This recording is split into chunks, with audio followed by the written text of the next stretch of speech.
Canada versus the Soviet Union. Not just our style of hockey against theirs, but our Western values against communism.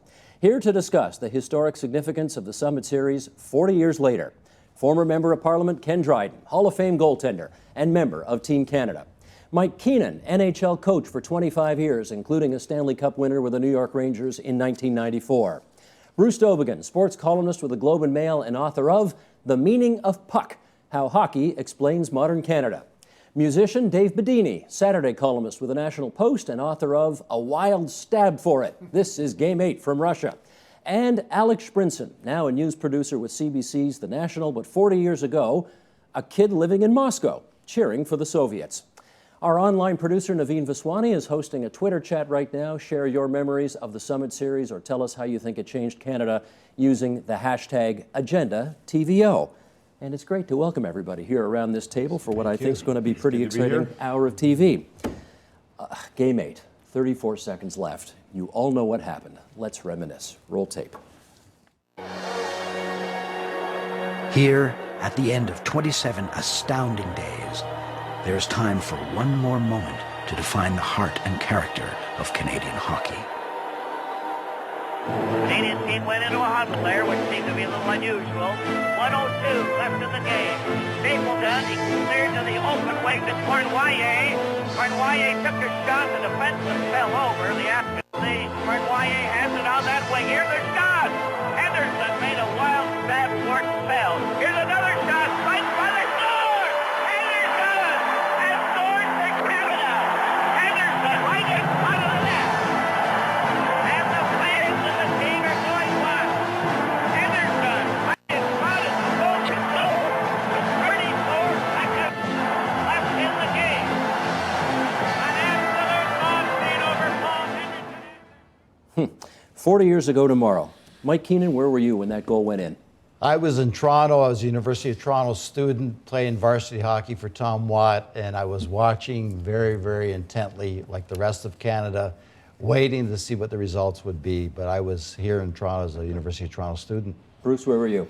First year University of Toronto student, and I was watching at home in Burlington. Took the day off, watched it with my family that afternoon. Alex Sprinson, where were you?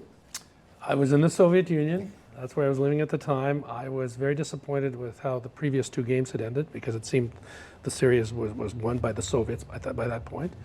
And, well, I had a slightly different way of looking at it than the people at this table then. Dave Bedini, where were you? I'm much younger than these guys, so I would have been, I was in grade 4.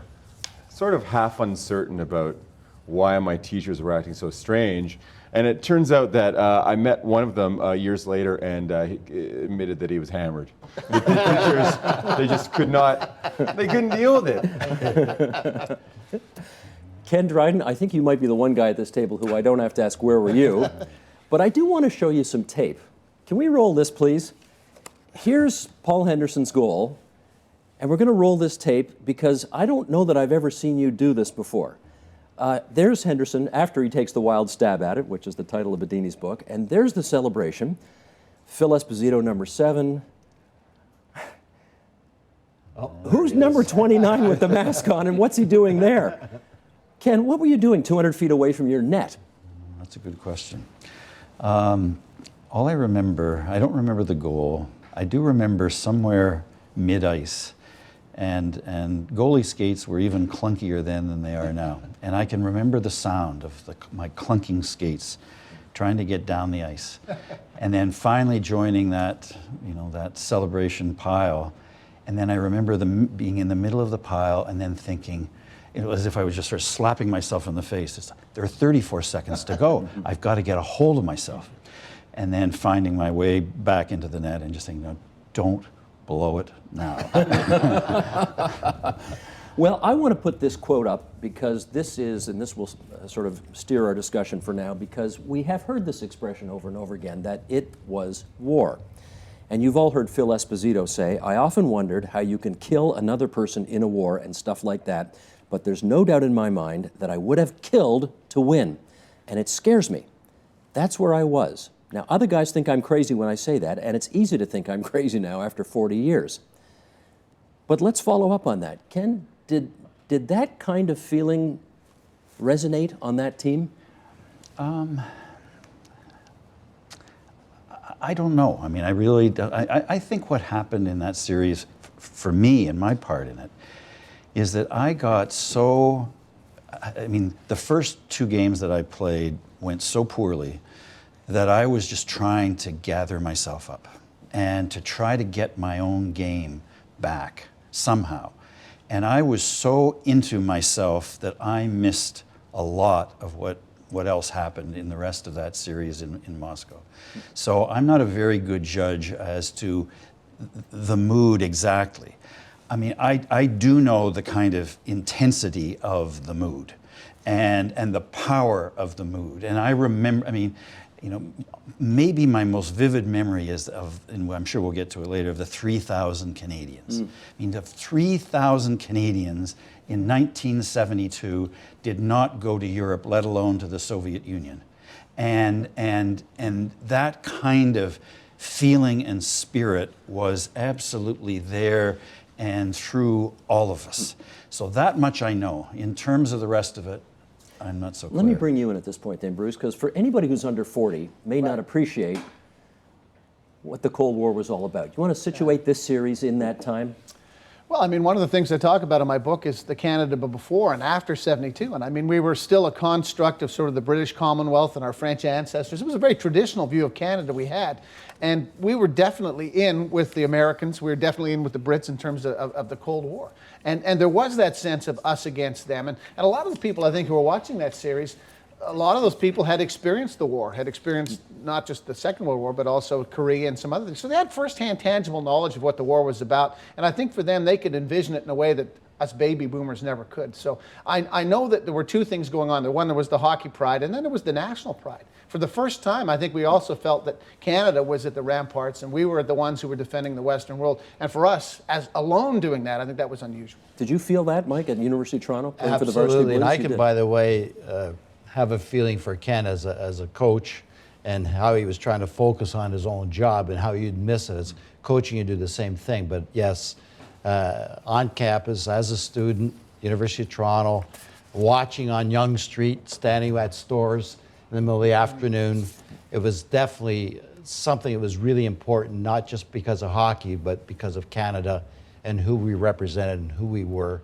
and what we were all about. Well, at that time too, really, like internationally, Canada was good at nothing except hockey. That was the only thing that we were, you know, the world knew us by. And people forget too that this series, the event took place over like 28 days, a month. Right. So our fate in the world hung in the balance for, you know, 3+ weeks. And it wasn't until 34 seconds left to go in Game 8 that we were sort of vindicated or validated, I suppose. But that which we held so dear for so long was you know, so close to being taken away from us for a prolonged period of time. Alex, this was huge in Canada. Was this as huge a deal in the Soviet Union? No, and you have to put it into a context of what was happening in 1972. I mean, a couple of interesting things. The day before the series began, on September 1st, there was a chess match going on between Boris Spassky and Boris Fischer, which was by far a much bigger game. Bobby Fischer, yeah. And it ended on September 1st with Bobby Fischer winning, which was a huge blow for political reasons as well in the Soviet Union. The other thing that was going on at the same time were the Munich Olympics. And there's a very famous basketball game. I don't know if anybody remembers, but it was USSR, USA, and they had their own Henderson moment. The Russians did. Well, but they stole the game from the Americans. Fair enough. But in their minds, and Not fair enough, actually. I remember that distinctly, actually, and that game happened the day after the last game in Canada. So it was kind of in between. So, but it was big in the sense that hockey was becoming a popular sport. The Soviets had won the World Championships for 9 straight years up to that point. They won the Olympics that year, but they lost the World Championship to the Czechs that year in '72. And this was a big deal in that sense. So anybody who cared about hockey cared about this. But this wasn't politicized in the same way that it was, and it became in years since here. Let me follow up on something you said earlier, which is how prepared you either were or weren't. We all remember that first game in Montreal where Canada gets out to a quick 2-0 lead and everybody thinks this is going to be a breeze, and I think it ended up 7-3. How prepared were you guys for this team? Well, we thought we were prepared. I mean, that's the dangerous part of the story is that if you don't think you're prepared, then you adapt for not being prepared to make yourself fairly prepared in that way. But we thought we were prepared, and then the first couple of minutes seemed to vindicate that feeling. What I remember really vividly about that first game was the end of the first period and coming into the dressing room, and I think everybody, and it was 2-2 by that point, and everybody being a bit shell-shocked by that. And I remember Harry Sinden, the coach, saying something like, "Well, you didn't think it was going to be easy, did you?" And of course they were, no, but actually, yes. and knowing that this was after 20 minutes of the first game, and there were 7 times 60 minutes to go plus 40, and that we were into something. And it was one of those moments where you say to yourself, "Oh, geez, if we could only go back a month and do this again." Now, if you had been the coach, if you'd been Harry Sinden after game 1 and realized that the country was having a collective heart attack because this was not the series we thought it was going to be, how would you have approached it? That's a good question, but I had the privilege of having this knowledge in '87 when I coached Canada, or in Canada Cup, and coached against the Soviets. So, yes, there was a lot of talk about me working the team very hard, and I'm glad we did, because we knew then what we were getting into, as Ken did not, and his teammates. So for sure, we had the edge from that particular time on, that we had to make preparation very, very valid here to compete against this team. And so you're celebrating your 25th anniversary. we this are, year. we are, Of that Canada and Cup that win. was a great players to coach. But again, the expectation was that this was going to be an easy series to win, and as a result, they probably weren't prepared as they should have been. The other thing to remember too about the anxiety in Canada at the time was we had been trying to win internationally with a team that Ken knows very well, an all-amateur team, had come relatively close. But we kept feeling that we were getting jobbed by Bunny Ahern and the people who ran international hockey. And so going into that series, there was a real sense that we had been robbed for a long time, and our best guys were going to set it straight. And there seemed to be no doubt in the country that all we needed were those guys. And that shock at the end of the first day to realize that our best guys might not be good enough after all this period of saying, we just need them there. That was the thing, the biggest shock. And Canada was so different then, NHL stars. Like, there were no other competing sports really. I mean, there were a few like CFL stars, I suppose, Ian Center in '72 and that sort of thing. But the hockey players were gods to us. The first generation, I think, that were really truly godlike, especially the kids of my generation. I think one of the compelling things too is people often say, well, what if Henderson hadn't scored with 34 seconds? Like, what would the legacy be? But I like to think about what would have happened if the Soviets hadn't blown us out in game 1. The story wouldn't be nearly as compelling, really, the narrative. But it came when you look at the story, it started so strong with such intrigue. I mean, you had to suffer it. You guys had to lose. But in a way, it was better in terms of the legacy and the event. And they were just building up the drama. Well, you're welcome. There's a lot of gamesmanship too. I was watching a Russian documentary on this about a month ago, and Vladimir Shadrin, who was one of the stars in that series, was interviewed, and he talked about the practice they had in the Forum the day before. And the Canadians were there watching, and he said it felt as if they were in a zoo watching the animals. And the Russians deliberately were trying not to. Tretiak wasn't stopping, the shots were weak. In other words, there was a certain amount. Now, I know there was a whole story about Tretiak being discovered a little bit before that, just before his wedding, but they continued doing that. And obviously, the story was that he was hammered, right? He was hammered, and he had the wedding the next day, and he wasn't. That's why he played badly. The scouts. But the one thing I've never understood in watching the game last night is how the scouts couldn't have figured out that guys like Harlamov and Maltsev and Shadrin and Yakushev, when they watched them, weren't good. Well, we were so No, arrogant. but that wasn't. I mean, I think that, and it goes. The Soviet team could have looked however they looked that day before in that practice, and it wouldn't have mattered. I mean, we had an understanding that there was a certain way to play. We were the best, therefore it meant that the way in which we played was the best. We knew that the Soviet team played differently. We knew that Maltsev or Harlamov had different styles. We knew, but it didn't matter because they weren't the best. So whatever it is we saw, we weren't going to, match it up against anything and come out as if, these guys are really good. I mean, we had to see it before we could really imagine But it. you played against the Russians. Yeah. Did it not sink in for you? Against those very guys. Because those that was the Canadian national team. Yeah. Those were players who either never played in the NHL or never would play in the NHL, or certainly were not stars. So however that Soviet team looked against that team, it didn't matter at all. Mike, help us out with this, because we have obviously a lot of non-sports fans watching who will want to understand what's the difference between the way the Canadians played versus the way the Soviets played. Well, how would you summarize the difference? Well, at the time, and you're going back to 40 as opposed to 87, Yeah. but we had a certain style of play that they obviously learned about and studied, first of all, because of the championships that they won, world championships. And then they were a team that was in transition. They certainly countered a lot more. There was a lot more drop passing. Their offensive skills and the way they executed them, I think, surprised Team Canada. Well, and one of the things that was really fundamentally different was that, and their great Soviet coach was named Tarasov. And Tarasov's understanding of the way in which hockey should be played, which I think was the way soccer was played at that time, is that the most important person was not the person with the puck. It was the four others that didn't have the puck. They were the creative people. They were the driving forces. They could go wherever one would want to go and not be held back by having the puck and worrying about the puck. And so their job was just to find open ice. It's hard to find open ice if you're carrying the puck with you. Mm-hmm. Our principle was always the most important guy is the guy with the puck. And so, and to us, that just made sense. And it didn't make sense. But at the same time, I talked to a bunch of Russians when I went over there to do the Hockey Nomad movie, and Sagankov said the light came on for him watching the Canadians realize, I can come over the blue line and actually just take a slap shot. Like, I don't have to make 3 passes to score. He also talked about Esposito pretty much, he worked really hard, but he pretty much stood in front of the net in the slot, waited for the pass, and he was like, you can actually do that in hockey? So it was funny. I think we like to think of it. They learned in different space. Their space was much larger than our space. They also came So from they the could other do game, that. from the hockey on with a ball.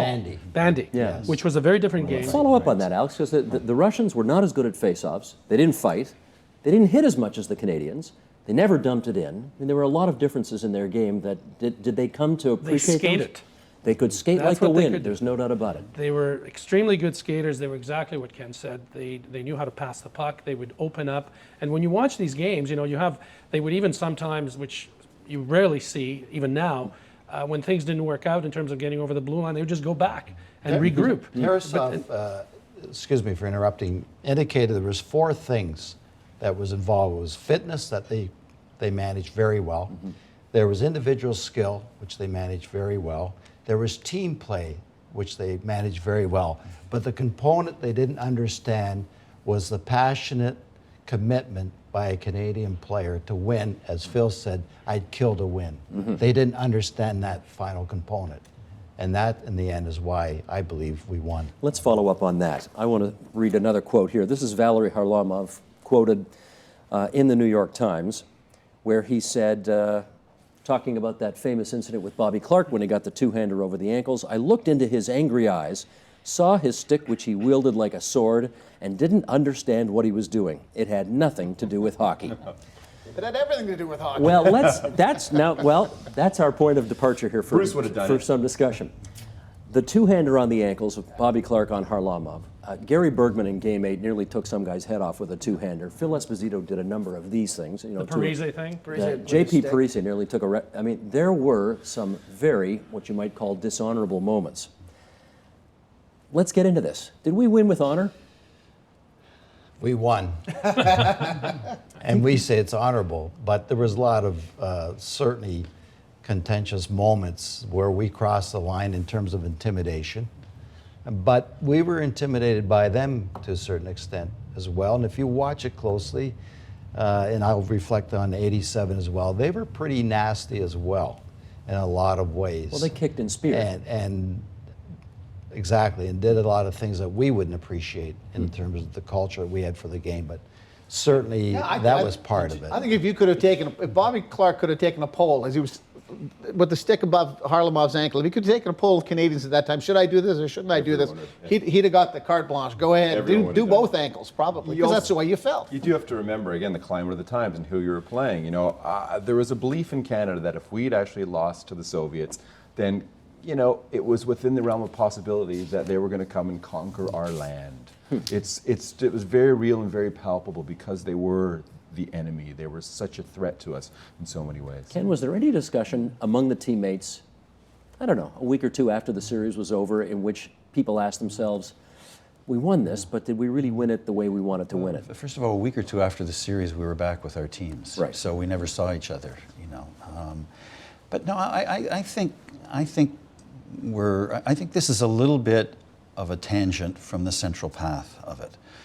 You know, that the Bobby Clark, Harlamov incident did happen, you know, it undeniably happened. But I think, you know, the central story of this series, I think, is not that.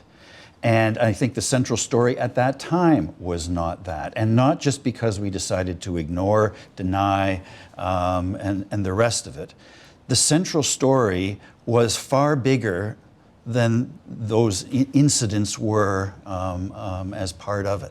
But even, even your teammate Ronnie Ellis, who was as gentlemanly a player as ever lived, said, I did some things in that series that were completely uncharacteristic for me. Yeah.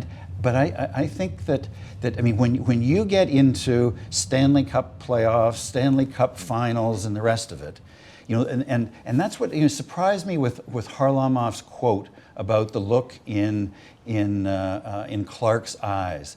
I'll bet he had seen that look in lots of people's eyes. From the Czechs. You know, and from, you know, I mean, moments that he would have had in world championships. Yeah. That this game has to be won, and his eyes would have looked the same way.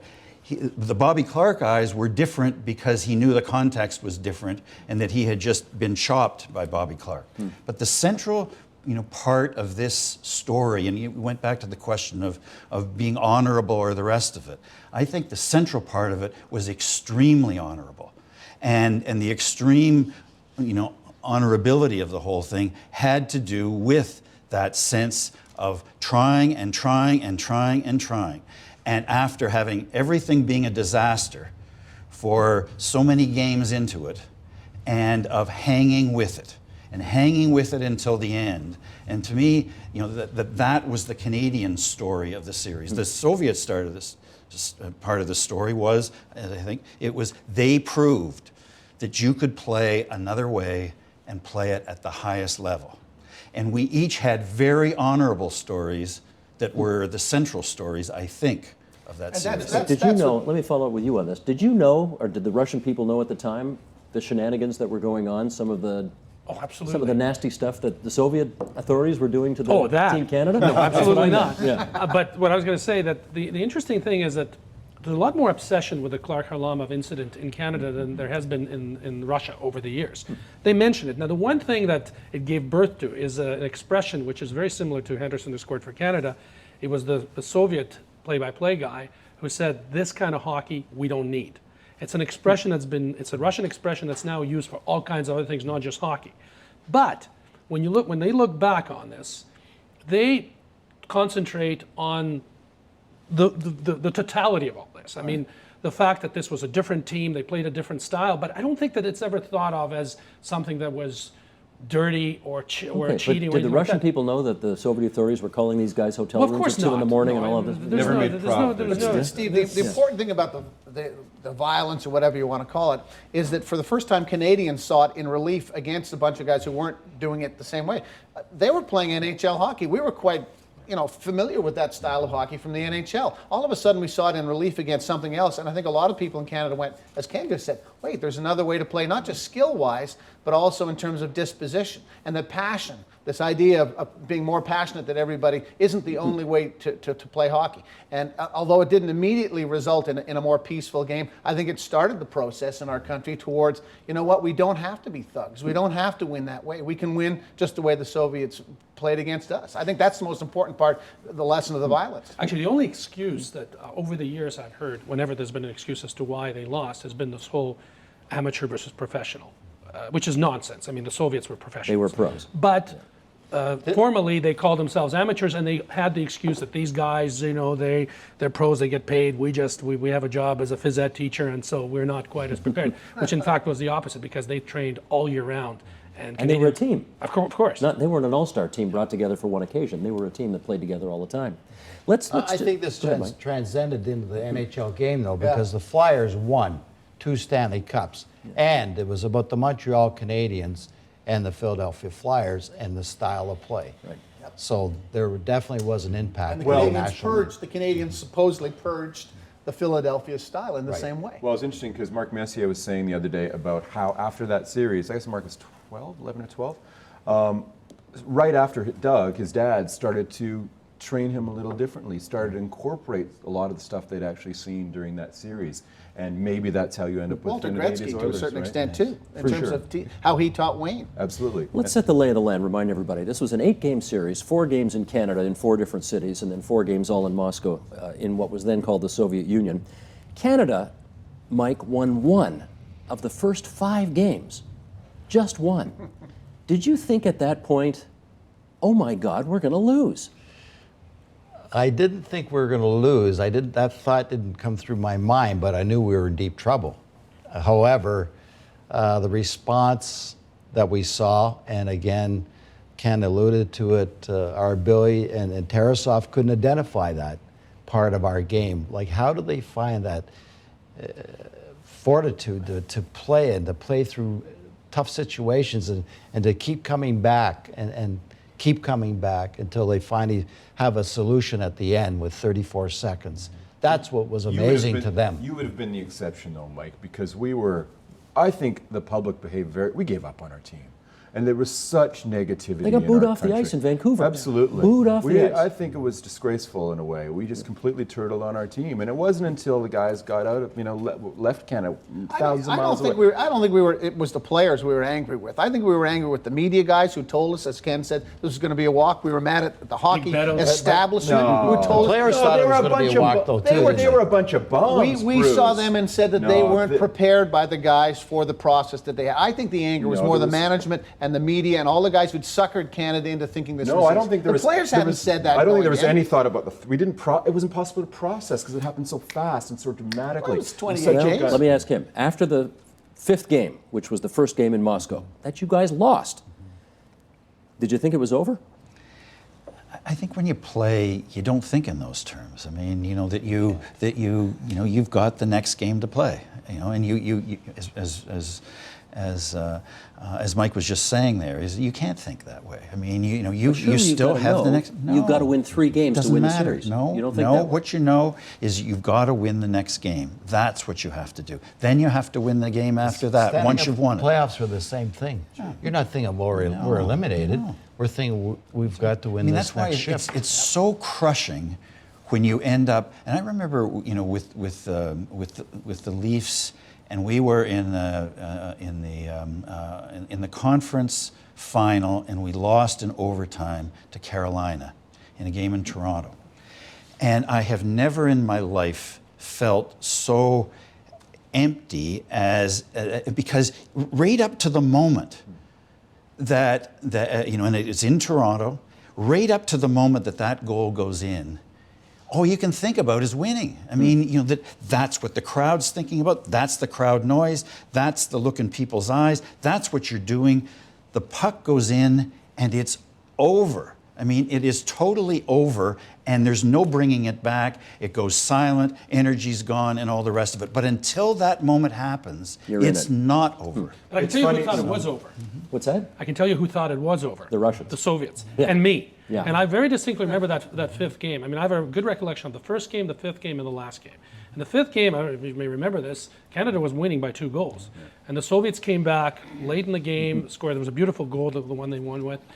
And just from the point of view of momentum, they thought that they had won. And I remember reading various players had been, you talk to the players, but that helped Canada. Well, flip it around, flip the narrative. If Canada loses the last 3 games, that series were the greatest chokers of all time. But nobody really talks about the Russians in those terms because we were so overcome with I mean, I think it, I mean, just as it said there, that it worked in that flip ways. That, you know, that the only way you win is when you fear losing. If you don't fear that you're going to lose, chances are you're not going to win.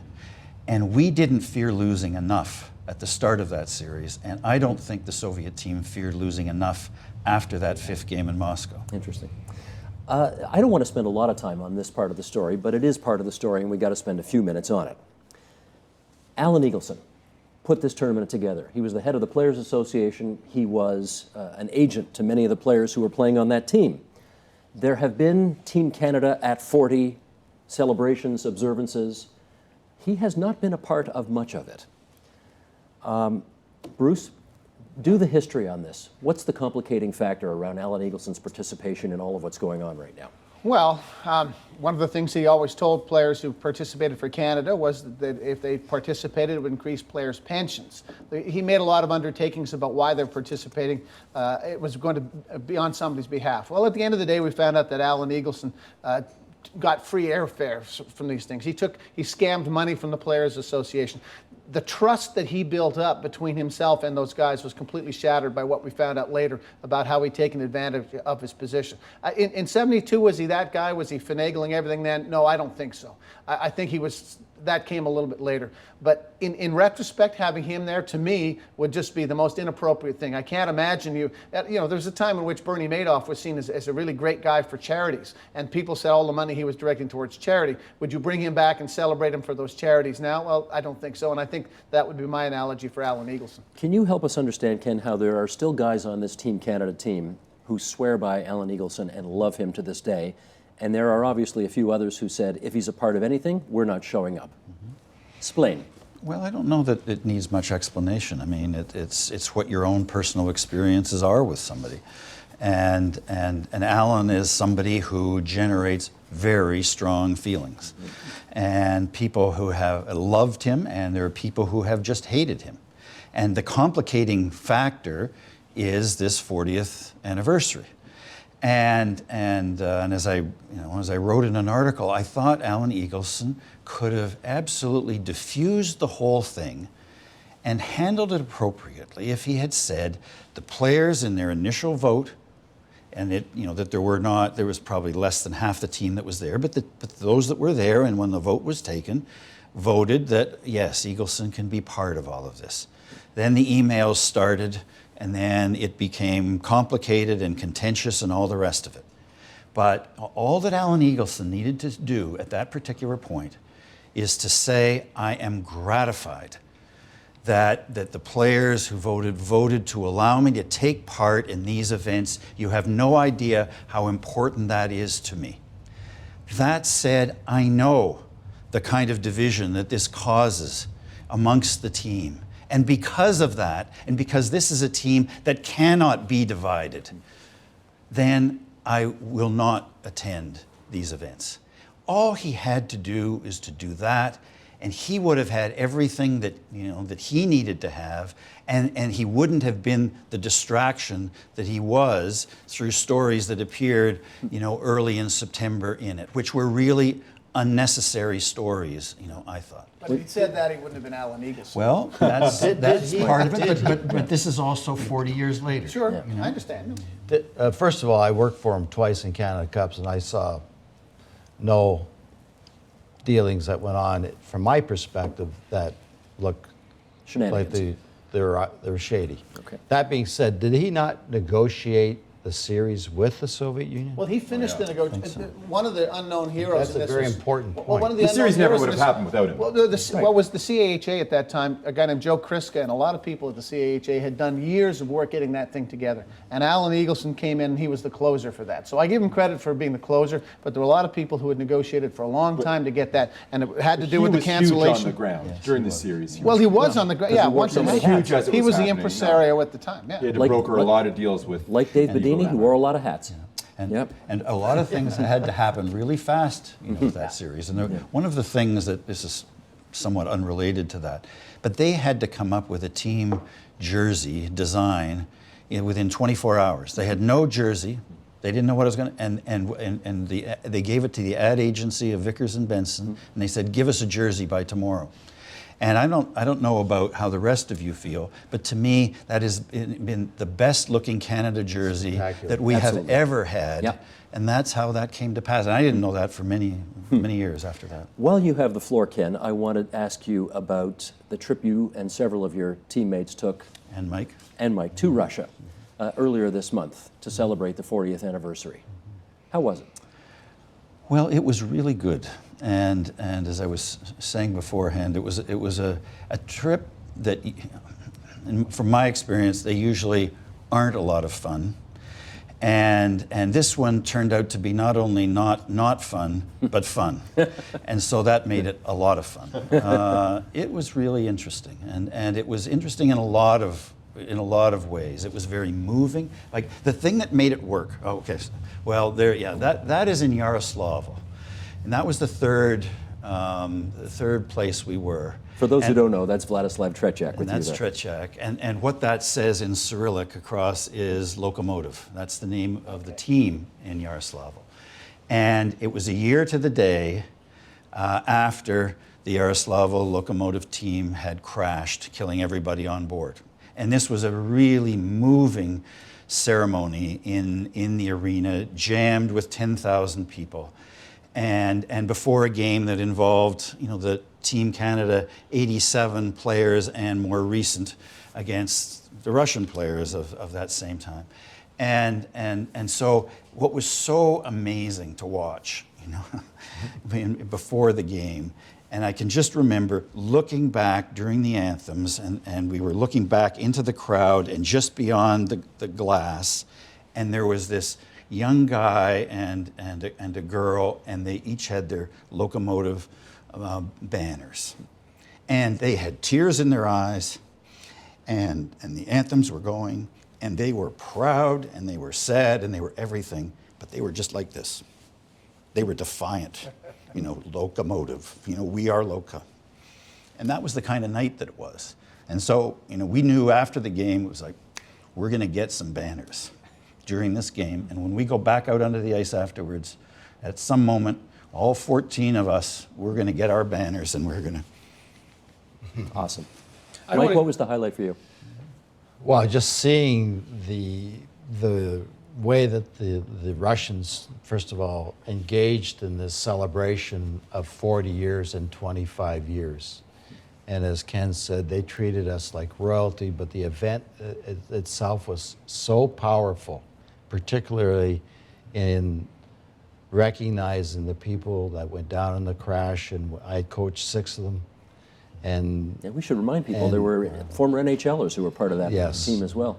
Brad McCrimmon. Brad McCrimmon being well, one, Karpatsev was assistant coach, and I coached him in New York and so on. He played in Pavel Toronto. Dimitra, and a lot of guys I had coached. So it was so moving.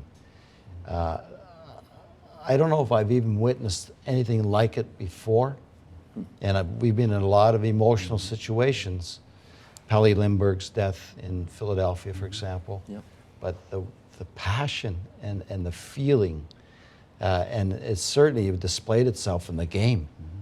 They thought they were back in '87 playing because the intensity of the game and the way that the players responded, and they turned around to me and said, "We're not losing this game again." It's really interesting that Mike would say that. And what made this work were the 2 games that were played, and the only way it could work is if we didn't play, but that more recent players played.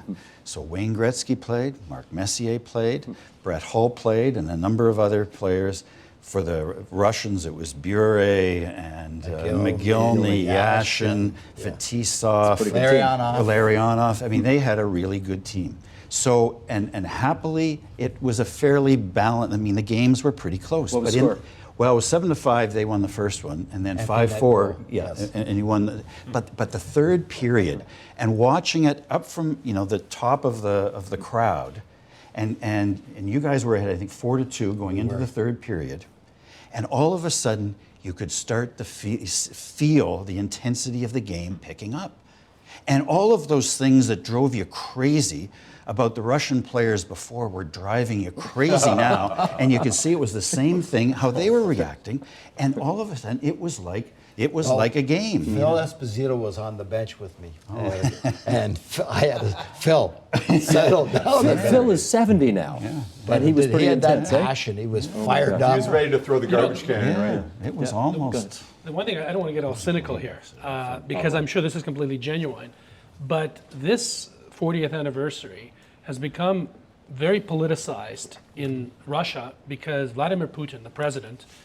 has discovered that this is a kind of a good thing to latch onto. I mean, he's actually stared playing hockey. He's a hockey player. Well, he wasn't. It's one of the interesting things is that I remember speaking to someone, he didn't even watch the series in the first place. In other words, he was not a hockey fan. And it's the same thing that was always part of the communist ideologies. You need sports, and you use things that you're good at. Ballet, I think you probably learned that from Stephen Harper, but that's well, or vice versa. But the interesting thing is Putin has decided a while ago, that this is a big thing to finance, to be seen around. I mean, he came up with this idea back in the winter that there would be some kind of event even then, which wasn't particularly well attended or organized. And what I'm trying to say is that I think that the emotion that you're talking about in that arena was undoubtedly genuine. It obviously had to do with the event the year before, probably more even than the 40 years. But this wouldn't have happened, it wouldn't have been organized this way had it not been for the decision by the Kremlin to make a big deal of it. And when they decide, they do it well. Okay, tell me this. You know, of course, partly because of that game that Tretiak played in the Montreal Forum on New Year's Eve, he gets a big hand in Canada wherever he goes. Are there Canadian players in the former Soviet Union that are beloved in the same way that Tretiak is over here? Definitely not Henderson. Not Henderson. No. 3 game-winning goals will do that. No. I can tell you, and Ken Esposito, and when Wayne Gretzky, they lined up numerically, and we had our goaltender go out first, Trevor Kidd, numerically, but we saved the last 5 players were all Hall of Famers. Schutt, Boreas Salming, Anderson, Messier, Gretzky, and Hall. So there was one more. But there's something about Esposito and his And when charisma. they introduced those players, that crowd, Ken was witnessing it, went Esposito, crazy. however, after the series, Esposito was reviled throughout Russia. A guy in my book tells us he directs the homeless soccer team out of St. Petersburg. He was saying that the word Esposito replaced the Russian word for male genitalia for many years thereafter. So. I don't think so. I don't think that's true. But going back to your point about about Putin and is that sure? I mean, I stayed away from the February one because that was during the campaign. Exactly. But the point is that the cynical are always going to be cynical, and the vast majority of people aren't interested in being cynical.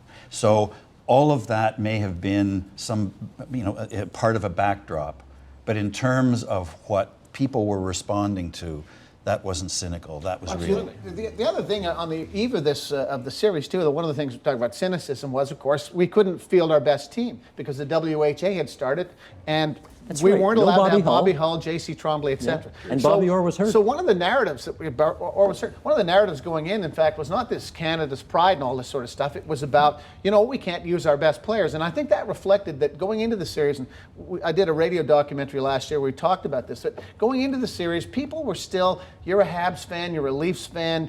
The big game was Montreal-Toronto, and I think for the first time, this made us all in the same boat. We were all Canadians rooting for one team.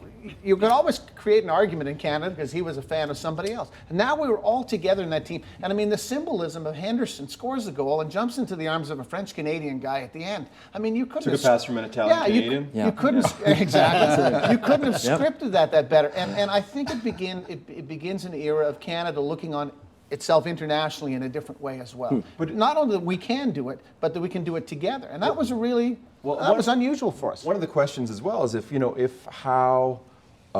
or I guess to a lesser extent, a bunch of the players from WHA had played, then does Paul Henderson exist? Does he play? Because he might not have made the team. Yeah. It's very true. Yeah. Well, and there were good players who were on the roster who, as you know, Ken, by the end of the series, had kind of weeded themselves out. Vic Hatfield was a star. One of the lessons, and Mike will know this better than anybody, but we didn't know how to put together a Team Canada at that time. We assumed that an all-star team was, you look at the top 20 scorers, we'll take all of them, all the top 8 scoring defensemen, the best statistical goalies, that is what the team will be. That's how the team started. Then as games went on, you learn the lesson of your own club teams of saying, well, no, I mean, there's a reason for having a first line, second line, third line, fourth line. It's not just because you don't have 12 first liners. There are lots of different situations in a game. Yeah. Some moments where you've got to get through and survive to the next moment because your opponent is having a great time of it. How do you survive? Who are your surviving players? They may not be the superstars who don't really know how to survive because they're always succeeding. To that point, we were really criticized in '87 about our makeup of our team. As you know, there was people on it that said, there's no way. We cut 5 Hall of Famers. But Steve Eiserman didn't play. Yeah. He's one of the Hall of Famers. Yeah. But we had people like Rochefort and Crossman and Serge Savard said, this Rochefort, we need him. We need that defensive style against this team at a certain point in the game. And certainly we did. Because you have your story about how many minutes are there in a game and how you divide them up. And the players, the first meeting was how I initiated. I asked the fellows, all these superstars are sitting there in front of me. I said, how many minutes are in the hockey game? Larry Murphy played junior for me. He was shaking his arm out of the socket. And his Mike scores at 60. I said, no, Murph, it's 720. The distribution of 360 on our team and 360 on another team. And Ken would get a kick out of this. I said, of course, goalie gets 60. So there's 300 left. And I said, do you mind if Wayne plays 25? No, Mario 25, Mark Raymond, Paul Coffey. And now at the end, Rick Talkis says, can I have the last 5 minutes? I said, only if we're penalty free. So the discipline's got to be there. One guy who played a lot of minutes for the Soviet team back in 1972, who I think was their best player. Do you have something you want to show us on this? Well, I do actually. It's I haven't said this, but it's pretty implicit that I was rooting for the Soviets. I think we got that. Yeah, and I was crushed when it happened. I was convinced after the 5th game that they were going to win, and even in the 8th game, of course, the Soviets were leading 5-3, and the guy. So were they convinced? Yeah, absolutely. And the guy who scored 2 goals in that game, and he actually had 2 assists, which didn't count. They didn't count assists in those days. But anyway. It was a guy by the name of Alexander Yakushev, and it's when I came to Canada, my favorite team became the Toronto Maple Leafs. So this is the jersey I use when I play hockey, but on the back, this is what I got. And he was a great player. He was a great player, and when I watched the game yesterday on TSN for the first time in 40 years, a full game, just to get a sense of it. I have to say it's very odd because I became a Canadian fan almost immediately after we emigrated here. I mean, in 1976, the Cup. As I was watching the game yesterday, it just felt as if I was taken into some kind of time capsule, and it was a completely different feeling. I mean, I can't say I was rooting because I knew how it would end, but I didn't have the same kind of antipathy, for example, that I have for Russian players when I watched them play against Canada in the Olympics in Vancouver or in Salt Lake City. I was watching, and I was happy when Yakushev scored the goal, and the second goal, and so on. And one other interesting part of this anecdote, when I was watching the game and the games, my dad was actually rooting for Canada. And my mom made absolutely certain that he would never tell me that because they were concerned that I would go around and tell this kind of treacherous thing to my classmates or something like that. We've got just a few minutes left here, and I want to get everybody on the record on this question. Sidney Crosby got a golden goal, 2 minutes to go. Mario Lemieux got a pretty good goal in 1987. Was Paul Henderson's goal in Game 8 the most important goal in the history of hockey in this country? Ken? Yep. Yeah. Mike Keenan? Yes. Even bigger than Mario's? Yes, because it preempted what had happened, and we were set because of what happened in '72 as a team in '87, for example. Bruce? Oh yeah, it's what starts everything. It's the start of everything. Dave? I think Crosby's goal comes close because I think the Vancouver Olympics said something about our arrival. I think the second stage of our maturity in a lot of ways. But Henderson's goal is most important because it was the first. Alex? Yes. Actually, it was the sixth. Yes. Go beyond that. In the history of the world. In the history of hockey, it is Yes. the most important goal That's- ever scored. Yes, I think so. Really? Some of the Americans from 1980 might disagree with that. Well, they wait, but they're not a hockey Miracle on country. Ice. I think they're really there's a community of hockey playing countries. And I think that if you were to poll people, I mean, I don't know, nobody has ever done this officially, but my suspicion is that was, the Bobby Thompson moment. Let the record show when it was 5-3 going into the third period and Canada could not afford to give up a single goal or else. This guy pitched a shutout and Vladislav Tretiak gave up 3 goals. He was a sieve. I wouldn't say that. You didn't say who he was. I told him before the show I hadn't seen it before. I didn't remember how many really good Ken saves he Dryden made. saved that game in He the did. third period. The third He period. stood on his head. You He was didn't say fantastic. where you were. I was at school. I was elementary school. I was 12 years old watching it at school. They gave us the day off from school. I love goaltenders, and I really do, because Grant Fuhr did the same thing Yes, for he us did in '87. in '87. Well done, everybody. That was really exciting. Ken Dryden, who was in those nets 40 years ago tomorrow when Paul Henderson got the goal. Mike Keenan, the former NHL coach. Bruce Dobigan, the meaning of puck, how hockey explains modern Canada. Dave Bedini, a wild stab for it. This is Game 8 from Russia. Alex Brinson from CBC National News. Thanks so much, guys. Thank you. Support Ontario's public television. Donate at tvo.org.